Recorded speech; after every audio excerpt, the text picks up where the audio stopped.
Hi, in case you don't know who I am, my name is Rama. This is my channel and I make videos on this car, and maybe I'll make videos on other cars someday.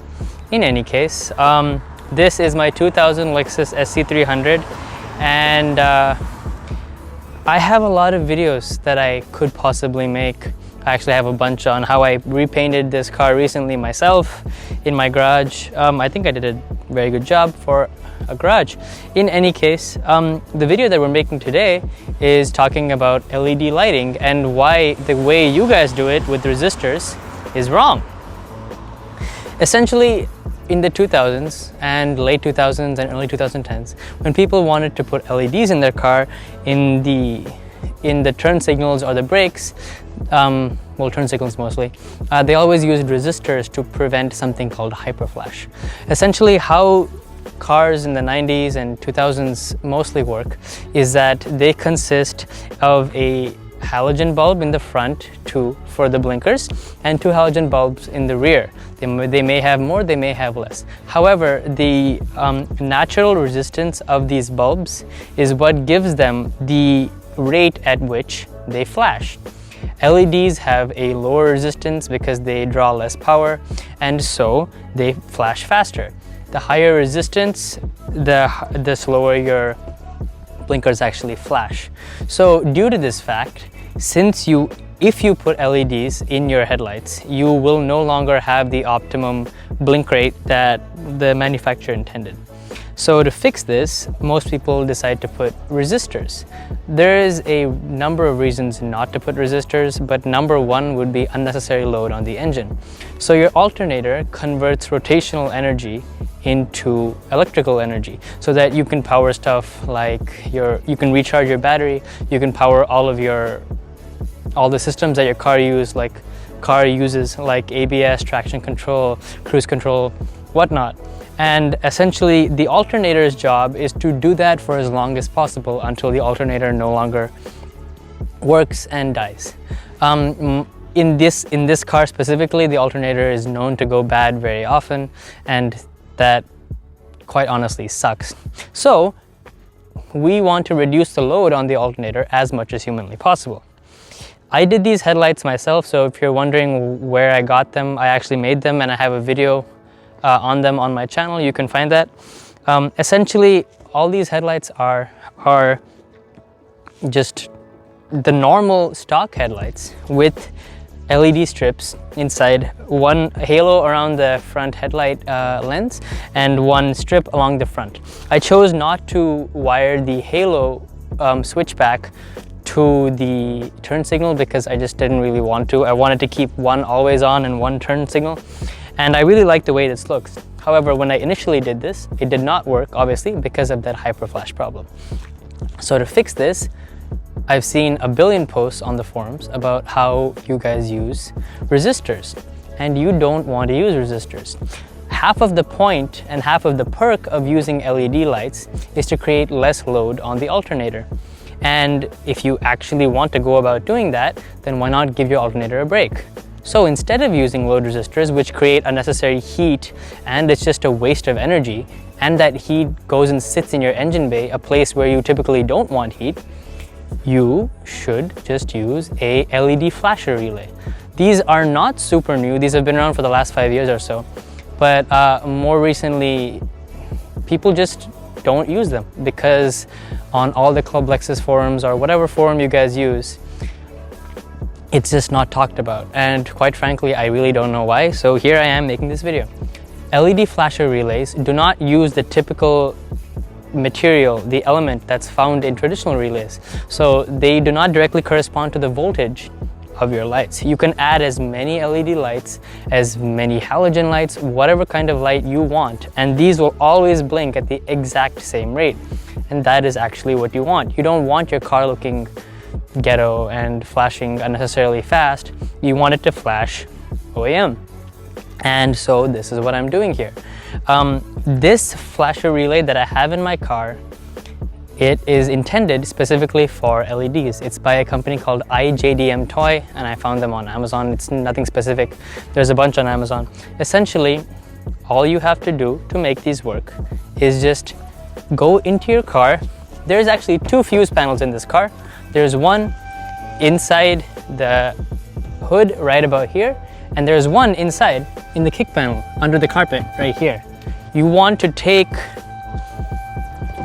the stock fuse out of the kick panel fuse box, and you want to replace it with the one that you buy, the LED flasher relay.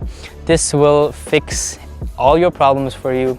If you have any light out errors, this should also fix that for you. If it doesn't, I will go into why that may be the case and how to fix that as well. Once you've done that, then you should give your lights a try and see if they work. So now let's go take a look at where they are. So if you're like me and you miss the nostalgic blinker sound of the 90s and are kind of sad by the fact that it's all electronic now and it doesn't sound like a real blinker switch anymore, you will be very happy to know that this blinker does in fact actually have elements inside that lead to an actual physical blinking sound. It's not replicated, it's not fake by any means, it is very much real. So the relay that you will be installing will be found right in here. So all you have to do is go into here, feel around until you feel the relay and pull it out. Once removed, this is what the stock flasher should look like. It says Toyota on somewhere on it. It may say Toyota, it may say Denso or Lexus. In any case, it should look like this. It should have an outer casing and it should have 3 pins inside. The one you'll be replacing this with will look like this. This is the LED one, and this is actually adjustable, which is awesome. If you are one of those people who didn't like how it looked initially, how the flashing relay rate was, then you will be able to change that rate with this dial right here. And that being said, you will be able to make it literally any speed that you want. You could have hyper flash if you wanted it to. You could have the slowest blinking in the world if you wanted it to. Any of those would work. Lastly, just because I don't want to screw with the timing in my SE, here's a picture of the adjustable, here's a video of the adjustable blinker in my Camry. So here is what it comes in as default.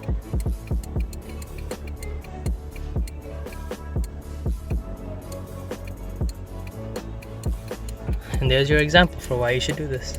So once those are installed, you should no longer have the flash. Another problem that you guys may be having when trying to do an LED retrofit, however, is having that light out bulb show up on your dash. I would love to show you that on my dash right now. However, I did this mod so long ago that I actually don't have that problem anymore. So let me show you what I did to alleviate the light out problem.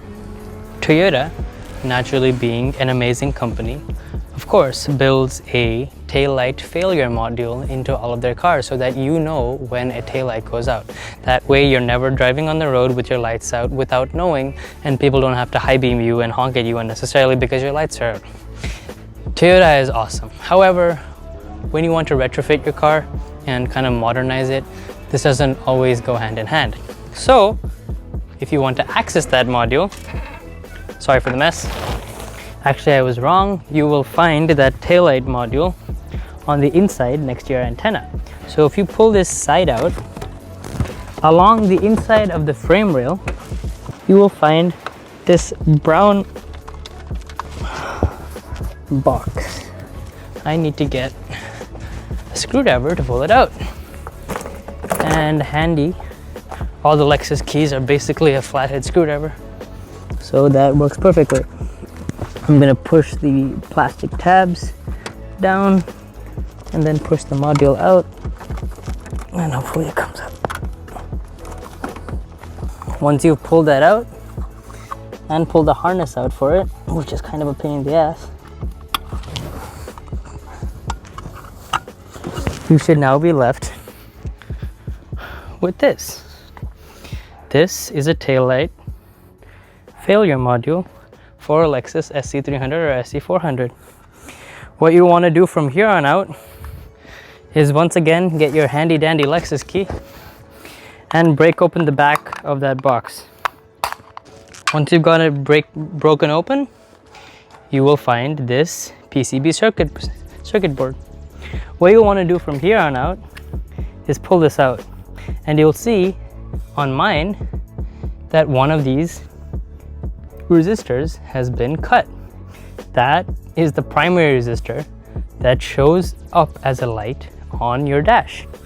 So here on, what you'll want to do is you want to locate that same resistor, the one that's right next to the plug, and cut that. Just that, nothing else, because if you cut literally anything else, your taillights will not work. None of your taillights will work. So this electricity will still go through this module. It, however, will not show a light on your dash. That's the only thing that's being changed right now. Once that's done, you can put this box back together and shove this exactly where you found it. It's in a really annoying place, honestly. Once that's done, you can put your car back together and you are good to go. You can now put LED lights in your turn signals, in your brake lights, and your reverse lights, and you should not have any problems with any lights showing up on your dash. So next time, before you guys decide to put resistors unnecessarily in your car, please remember that there is an easier option. You can fix all of this. You don't need to put tape on your dashboard to cover the light out light. You don't need to do some janky work. This is truly how the engineers who designed this car intended, and with some tiny little mods to just modernize this thing, it becomes perfect. So remember, it's super easy, and don't use resistors. Please use relays. Everything I use will be linked below, and literally all I used was one thing, but I will link all of the bulbs that I use. Everything looks amazing. My entire car makes me really happy. And you can completely LEDify your car. Every single light in my car is LED. So if I can do it, so can you. I really only made this video because I was kind of tired by all you guys constantly using resistors, and I really just wanted to make a comprehensive video on how to do it and why you should do it, and now you know why. Thank you. If you like this, give it a thumbs up and maybe subscribe. Maybe if this gets hits, maybe I'll make more videos again. Cool, thank you.